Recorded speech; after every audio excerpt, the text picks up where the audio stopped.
And how the world sees it is so different from how we see it because we're our own unique selves.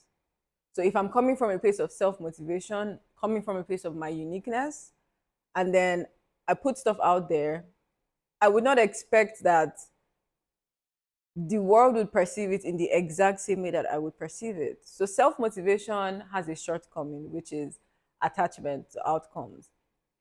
And now to transcend or to go up again in the scale from self motivation, we have to remove every attachment we have to outcomes, which is crazy, I know. But that's necessary, right? And that's where acceptance comes in. So acceptance is the name of the game, honestly, and that's something that I locked in. Like, I feel acceptance is such a core healing theme, and you'd also see that at play because once we start exploring each of these wounded themes and how they're mapped, how they're connected to the healing themes, you see acceptance showing up. Like, acceptance is that guy, I promise you. So with acceptance, we're saying, oh, I'm going to put in effort, 100% effort. I'm going to do my best. I'm going to go above and beyond. I'm going to explore my potential to the fullest. But guess what? I have no attachment to outcome. I have no attachment to results or anything on the external. So that in itself is very rewarding because you're coming from your most authentic, most unique, most, like, you're coming from your best place on the inside, fought by yourself, not the outside, right? And you're still not attached to whatever is going on outside because with acceptance, you've accepted yourself to be whole. You've accepted that you are worthy just because you exist, just because you are on this earth, there is a purpose for that. And you take it as your existence alone underscores your worthiness. It's not something that you're going to do or how somebody perceives what you do that creates that worthiness. And that's something that, again, coming from a place of wounding, I had been rejected. And it made a lot of sense because, of course, the people who made me feel that rejection were on the outside, external, outside of me. And because that rejection existed on an external level, in a way, I was chasing the external so that it would accept me, right? So that I would feel accepted and loved on that external space because it was the external that rejected me in the first place. But that's not the case. That's not the reality of the situation because with that mentality or with that headspace or perspective, you're outsourcing your worthiness to people, to the external world. And that's not feasible, right? Because again, we see how these woundings had been passed on just as we experienced the woundings from the people that caused us these woundings. They were also wounded as well. So to expect that to expect that people who are still probably in their wounding would see you as worthy is crazy, right? And to even outsource your worthiness on an external level, it's a journey that, as far as I'm concerned, in my own experience, that yielded no end. So with acceptance, you're accepting yourself as you are. You're saying you're worthy regardless. No matter the outcome of whatever you're doing, it doesn't matter. Like, that has nothing to do with you because you already feel whole, you already feel that worthiness. So again, whatever is going on the outside is not about you. And because we've understood so acceptance, has different layers to it, as I would say. And like I said, acceptance is that guy. It cuts across a lot of the wounded themes as their healing themes. And you see how, for the different aspects of acceptance, it would be mapped with certain wounding, right? So, one thing I was going to speak on was acceptance has compassionate understanding. Compassionate understanding, that's what it's working on. To be accepting means that you understand compassionately. You understand the limit of human nature. You understand that humans are limited. Like there's so much that we can do. There's so much that we even have control over. There's so much that we are aware of. And so that already presents a limit to human nature. And with acceptance, you're accepting of it because you understand that all of this wounding that was passed on to you was passed on to the people that passed them on to you. So you have compassion for it. It's like, it's all good. Like, I get it, right? And so you're not even expecting them to show up in a certain way. So you accept yourself, you accept your worthiness without putting that on anyone else. Because again, for the external world, in a sense, to still be in maybe versions of wounding, then how would they see your worth, right? Hurt people. For somebody to be hurt and still perpetuate hurt, it means that they don't even see their own worthiness. And so we're just repeating the same cycle. So acceptance says, you know what? I get it. I understand because I'm coming from this place too. And I cannot keep putting this on you because where I'm heading to, which is true freedom and lasting happiness, I cannot put this on you. I accept, I'm understanding, compassionately understanding of where you're coming from, and it's fine. Acceptance is also not attaching to external outcomes, not attaching to external results. Acceptance also is focused more on self validation. Yeah, because remember, from self motivation, we already were coming from a place of our own uniqueness. We're already coming from a place of exploring our own full potential. So our motivation and validation is within self, right? And then once we move on to acceptance, we're now saying, okay, I can be validating myself and not be attached to whatever outcomes happens. So acceptance is 100% effort, 100% detachment of outcomes. Acceptance is also in the moment. It doesn't. It is what it is. Like, and not it is what it is in a neutral sense, because I feel like with ease, we were more like, oh yeah, it is what it is. Life will take care of itself. Acceptance is holding itself accountable because it's putting effort from a place of personal power, and it's saying it's fine. Whatever happens, it's fine. It's accepting of what is. It's not struggling, it's not expecting, it's not controlling. It says, oh, this is how you're showing up, that's fine. I'm understanding, compassionate understanding. And so, because of that, acceptance is in the moment. It's not thinking that, it's not holding on to the past, holding on to regret of what has happened, right? And it's not in the future hoping that, oh, something changes before, something external changes before it feels better about itself. Acceptance says, I am worthy, period. And so it's fine. I am good. I'm good for myself, and that's all. That's all that needs to be done. Fine. So I think acceptance is such an interesting thing, honestly. But acceptance is flawed in a regard, because if our goal again is true freedom and lasting happiness, then there's still more that we can explore. Is that all that is possible? We ask again. And so we get to move on to the next phase, which is understanding. Because acceptance is worthy by itself. Acceptance would easily want to just avert to understand, for a fear of it leading to, maybe like confrontation of some sort, right? Acceptance is worthy. It doesn't need to prove itself. It doesn't need to confront anything. Like, it's fine. It is what it is, literally.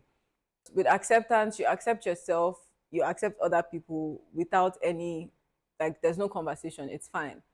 But understanding is, okay, I want to know what more that there is, right? I want to understand your own perspective. Say, for instance, you're in an interaction with someone else, and they have a different perspective compared to you, it's easy to just be accepted of it and be like, it's fine. Like, you know, I'm accepting, I feel worthy. I don't have to get a certain response from you, which is again the outcome, to feel worthy. I'm worthy enough, like I'm good. So in that case, you may want to just, be accepting of it. But yet again, there's a need to be understanding, because it's like, okay, maybe exploring other people's perspectives, maybe seeking to understand other people's perspective is important for you to expand on your own personal journey. And I think acceptance can be limiting in the sense that, we have to understand things to evolve, to know again what other possibilities exist outside of our own self motivation. Because remember, acceptance is very heavy on self motivation and personal power. So it's easy to just get stuck there. But at the end of the day, it would mean that you're not evolving as a person. So there's a need to still ask yourself, what more can I achieve? Like, what more is there for me? How can I expand? How can I move forward? And understanding is very much focused on, objectivity, right? What is the truth of the matter? Without bias, without opinion. Because with acceptance, there is that bias of coming from a place of personal power. So it's easy to just believe that your personal opinion, your personal motivation is the final say, period. And that flies in certain situations, right? And especially when, again, you're trying to heal from certain wounding that had told you that you're not good enough, that have rejected you, that have caused you to have lack of self-trust, to distrust, and all these different woundings or insecurity, right? When you're trying to heal from that, it's very important that we develop that personal power. But if we want to evolve, you there's no need for you to keep limiting yourself to your own personal power. Your personal power can expand even more if you seek to understand other perspectives, if you seek to find the truth in situations without bias of like, oh, this is my personal opinion. Sometimes I could be wrong. Yeah. Sometimes I could be wrong, and that's okay, right? So if I seek to understand, if I seek to understand the truth without my own personal bias, it makes room for me to genuinely see what is right and what is wrong. Not in the way that I am holding on to it like, oh, I'm doing something wrong, but just to expand my knowledge, just to expand my idea of what could be, right? And even the theme of understanding really explores just understanding in general, lays the foundation for us to go higher up into the theme of consciousness, right? Say for instance, you're observing life, you seek to understand certain things in life, you seek to understand why nature moves the way it moves, and that's the whole idea of science. So biology, physics, chemistry, like all of these things, they seek to understand nature in a sense so that it expands the knowledge. And as you expand your knowledge of the world, you expand your knowledge of yourself, because again, it's all connected, right? And at this point, we haven't gotten to that to that truth yet, but we'll get there. And once we see that, we start to see how at the end of the day, an understanding of other people lays foundation for the understanding of self, and vice versa. A couple of things that I want to talk about understanding. So understanding, you can see it as being curious and being open to truly gain knowledge on the truth of a subject matter, right? And remember how I spoke about curiosity, and curiosity being that drive to take you towards your true self, your authentic self, and that was in the first episode. So yeah, being curious means that you're genuinely going towards the things that you have interest in.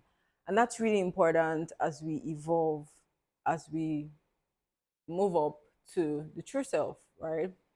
Because we're trying to seek more knowledge, we're trying to understand, and that understanding would influence our evolution and it would help us expand even more.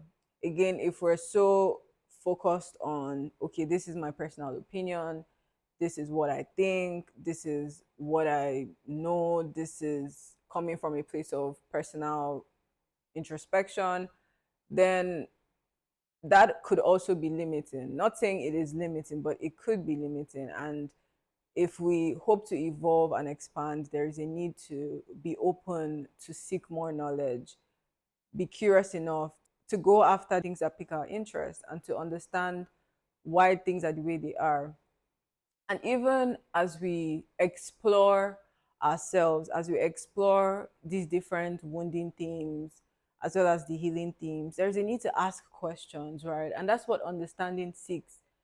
Knowledge, it seeks to understand how things are the way they are, why things are the way they are. So when it comes to asking questions, which is such a great way to expand your knowledge and to evolve and to be curious, I love asking questions, like asking myself questions about the world, about myself, about my interests, about other people, about my perception of other people based off my interactions. And as we evolve, yet again, we experience new versions of ourselves. So there's always a need to ask questions so that we gather information, we gather knowledge, which is important so that we move forward, we evolve as people. Because if all we know is all we know, then that's all we'll know until we choose to know more, and then we can use that knowledge, apply it into our lives, make it practical for us, observe how we respond to that. Even while we're observing how we respond to that knowledge or information that we've gotten and acquired, we're still asking questions. So it's a loop, and yet again, we're able to see how that plays out for us in our real life. And that's practical understanding, practical knowledge translates into more understanding, and it just keeps expanding and expanding and expanding. So again, it's really important that understanding is a healing theme, right? And even acceptance is compassionate understanding. So acceptance is, in a way also biased, like we've discussed. And with understanding, we're trying to seek the truth, we're trying to know what's up. But yeah, understanding is very important. Curiosity is a concept that I love, just being curious. And I think as much as we can, we should be curious. Why are things the way they are? How are things the way they are? Why am I the way I am? Why do I think this is who I am? Like, what if I choose to be somebody tomorrow? Okay, can I try something else? Oh, let's do this, let's do that.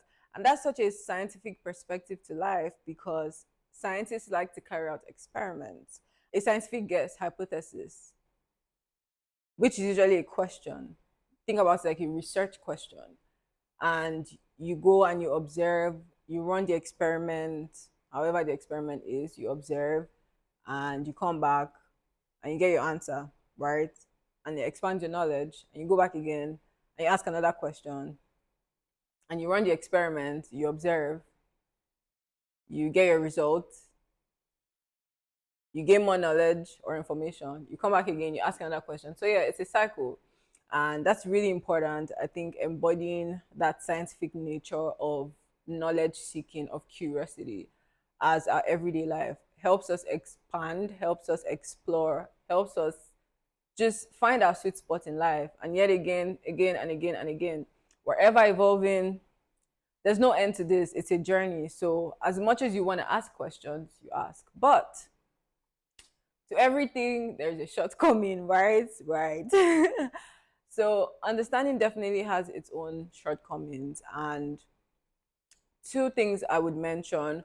One being understanding always seeks knowledge, and there becomes that play out where you seek knowledge, you gain the knowledge, and you start to claim the knowledge as your own. Like, oh, I did this thing. Oh, I was able to. Oh, I was able to. And whilst that is true, this book makes us see that the knowledge that we have is either observed from life, or gained from life or gained from somebody else or something else, right?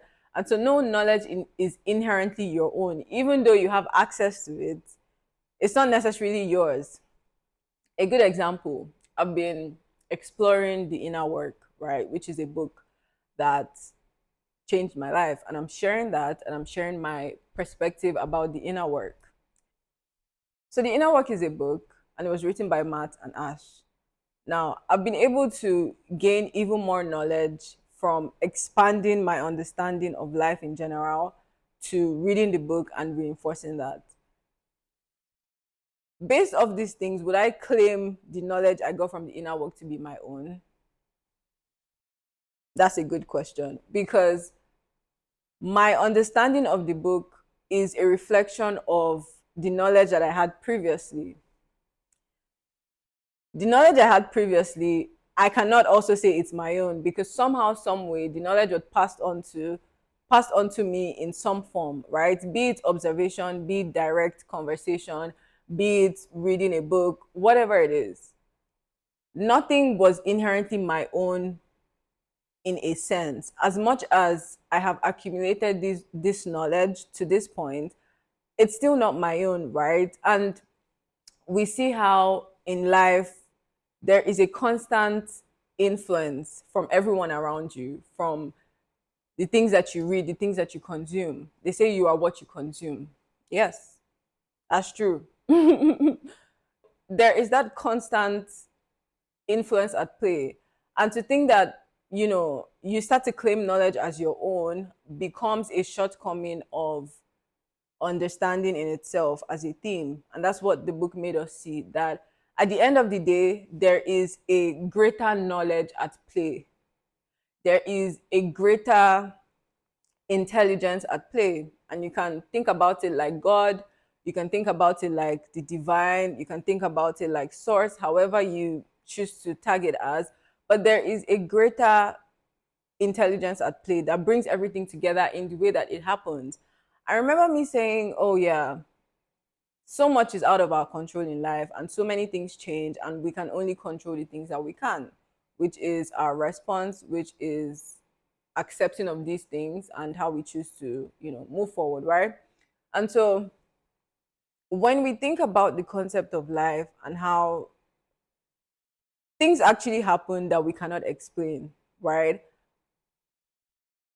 That brings us to the idea of understanding not even being our own to begin with. Understanding is a gift. It's a gift. Yes, we did the work to seek the understanding, but we cannot claim it as our own because at the end of the day, it's a resultant effect of different interactions with different people. And just as much as even the understanding of myself that I have today is because I had to go through this wounding theme of consciousness that became, more practical knowledge for me to gain from my own lived experience, from my own life, right? I could say that, oh yeah, the wounding in itself is knowledge.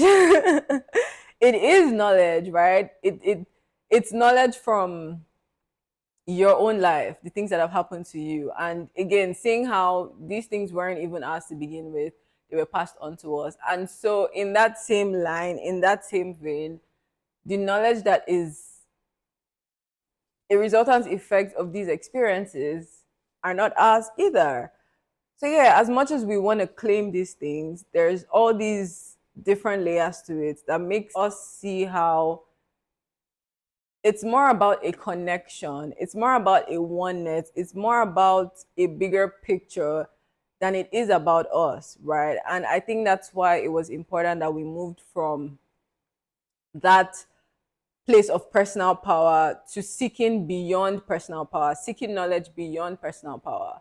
But the thing about understanding that this book makes us see is even at that, there's still that likelihood of claiming the knowledge you have to be your own, just as much as we had claimed the thoughts that we have to be our own, right? And they also made us understand that you are not your thoughts.